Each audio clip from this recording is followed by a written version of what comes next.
Hey there! Thanks for tuning into Duckbricks, and welcome to Legacy Lookbacks, the show where I take a look at the revamped Legacy Ninjago set and see how it compares to the original set from a few years back.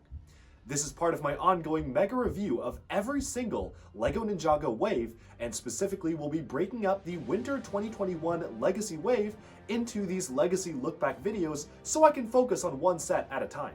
Last time we took a look at the 4+ Juniors Jay's Electro Mech. This time we'll be taking a look at something a little bit bigger. In this case, it's the $30 Tournament of Elements set, which is a remake of the original $25 Dojo Showdown set from 2015 for the Season 4 Tournament of Elements wave. And so without further ado, let's just dive right into the review studio and check out Tournament of Elements. Alright, so here we have the 2021 set Tournament of Elements, which retailed for $30 just this year. And here we have the Dojo Showdown from Season 4 Tournament of Elements, which retailed for $25 all the way back in 2015, meaning that they're pretty comparable sets, and this one is clearly an iteration over the previous one. I wanted to start off with this comparison just to showcase how different these sets are, and yet how similar some aspects are. Clearly, you can see that for this first retail set, it is a major improvement over the previous one in almost every single way. Not only is the newer set a lot more show accurate, which definitely isn't this one's fault because the show of course was coming out at around the same time, but it is really nice to get a lot more sophisticated building techniques here, a lot more angular building, whatnot. Even if it's just some simple A-plates stacked together, this one definitely has a much more unique silhouette and vibe than the previous set, which can come off as a little bit plain.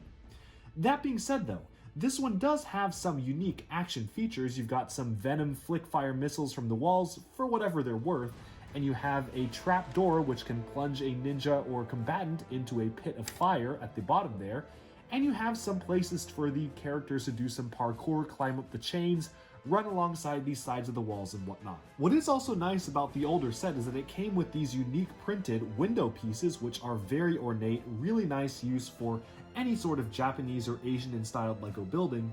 This one has the same technique, except they're just plain white instead of printed. However, it does make up for it by having these special stickers showcasing the Anacondrae symbol on the snake banner there. You know what else is also really nice about this one? It's that it comes with so many more minifigures for just a $5 increase.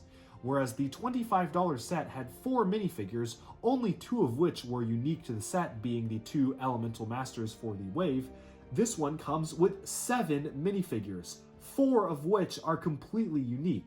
I really love it how Ninjago is continuing this trend of their January waves featuring essentially a figure pack. For $30 you get a ton of minifigures, most of which are pretty unique, and it's really nice to have 3 out of the 4 slots allocated towards giving us some of the missing Elemental Masters. This previous set had 2, while this one has 3, and it also comes with a special 10th anniversary Golden Lloyd minifigure right there as well. It also comes with the legacy versions of Kai and Jay, although those are a little less interesting. What this set also comes with is a special brand new dual molded Spinjitzu spinner part, new for 2021, featuring a gold and I guess transparent glitter dual mold.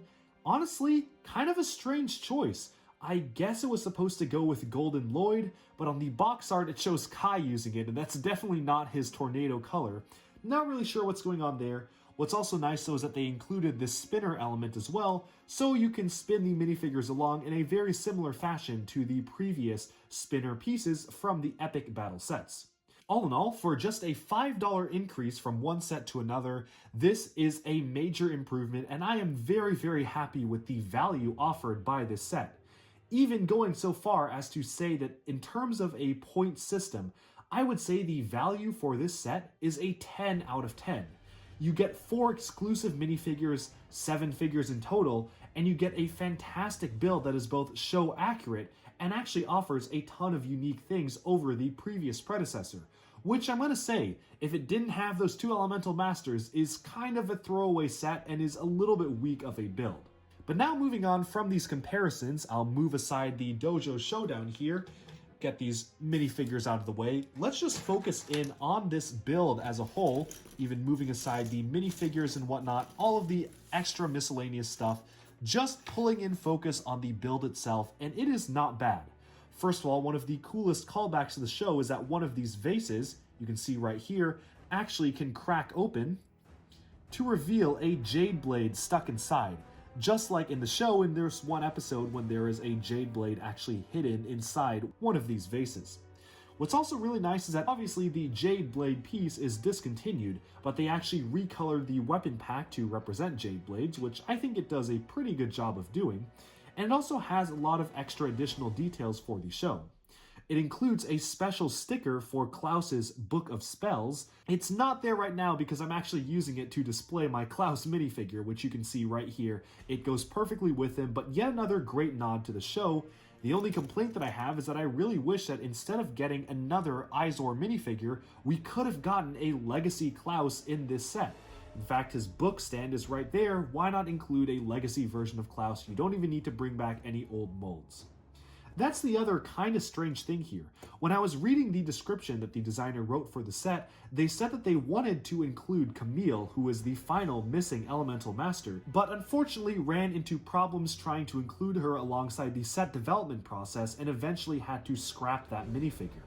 Why this happened, I have no idea, although I can guess it maybe boiled down to perhaps having a cap on the amount of exclusive minifigures to put in the set. It already has 4 exclusive figures, and maybe they were planning on including Camille before they got the brief to include golden versions of the characters, thus taking up 1 slot in the set. So, very unfortunate how now we are just missing 1. I would have really liked it if we could have gotten all of the missing elemental masters just in one fell swoop in this set. That would have been really optimal, but it is still nice getting 3 out of the 4 missing ones, and let's just hope that a future Legacy set will give us the final character. But honestly, I've probably summed up most of my thoughts on this set. It generally is a very good representation of exactly how this looked in the show, right down to this ceremonial jade blade holder in the center, which if I spin this around, you can even see you can lift this off on a peg in the back to move it around. And you also have these excellent banners, which you can either fold up or down depending on how you want to display it. Add to that, you have some extra additional dojo features like this training swords here. You've got a tree growing on the side here. It's a very excellently detailed set all in all. In terms of comparisons with the show, I think that this set does a fantastic job of representing the main courtroom foyer piece of Chen's courtroom here. You can see how it depicts the multiple levels of Chen's room, and again, here's a clip of that jade blade being found inside a vase, which was an excellent detail to include as part of this set. That being said, I do think there are some other crucial details that could have been included even if it was just as a sticker. For example, the leaderboard, which was very much prominently shown in basically every single episode of the season, is unfortunately nowhere to be found. We've never gotten a set with a sticker depicting it, and I think it would have been a fun thing to depict the leaderboard even as just a sticker on the side of the wall.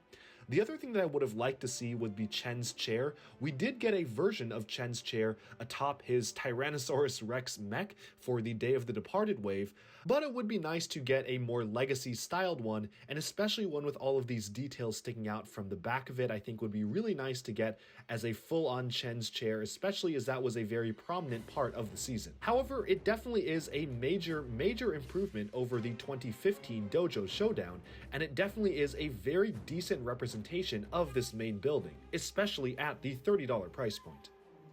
Alright, but that about sums up my comparisons between these two models. I hope that you enjoyed this video, and definitely stay tuned to DuckBricks for even more Legacy Lookbacks coming your way very soon. Next week we'll be tackling a very exciting subject, the Overlord Dragon. Thanks all for tuning in, and bye bye for now.